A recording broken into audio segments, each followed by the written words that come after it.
Lydia's House provides transitional housing for abused women and their children. Transitional housing is the step after the emergency domestic violence shelter. So basically, after women and children leave an abusive situation, they can go to an emergency domestic violence shelter, but they can only stay there 2 to 3 months. So the founders of Lydia's House, in founding the organization, wanted to find out what the greatest need of these women and children was. And what they heard from the shelter workers is that the women and children just needed more time. 2 to 3 months is not enough time to become self-sufficient and independent, to be able to make it on your own. So the whole goal of Lydia's House was to provide housing for a longer period. So when the women and children come to Lydia's House from the shelter, they can stay up to 2 years. They have a confidentially located furnished apartment, and we try to do our best to help them with any of the resources they might need. Lydia is found in the Bible. She's found in the book of Acts, chapter 16. Lydia was a seller of purple cloth, and that marked her as an independent businesswoman.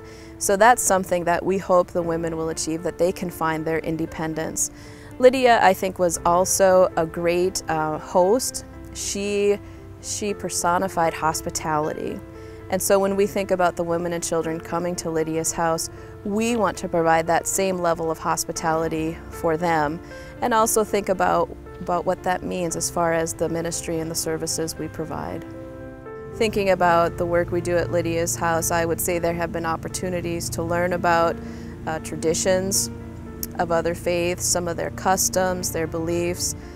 We have a community meal every week, so in working with folks of other faith traditions, we've learned about some of the foods that they choose not to eat and things like that. So really there have been lots of learning opportunities. We have no faith requirements on who can volunteer at Lydia's House. We just have some training they need to go through to learn a little bit more about domestic violence and to learn more about Lydia's House, especially if they are going to be working directly with the women and children. We make sure that you will understand what these women and children have experienced, maybe not specifically, but generally enough, and then also some of the things that you might witness in working with them and how to handle that, and knowing that if you're working directly with the women and children, we're not going to put you in a situation where you are kind of the go-to person. There will always be staff present to help out. I think the moments at Lydia's House that have been most meaningful are those moments when life is most real. The moments of great sadness, the moments of great pain, the moments of great joy, those moments when the women or children have a great success, the moments when they're absolutely at their lowest. Because it's part of being human and something that we can all identify with.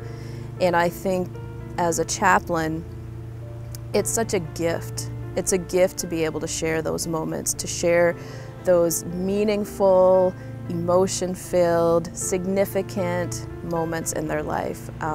There's very few other occupations where you get to do that.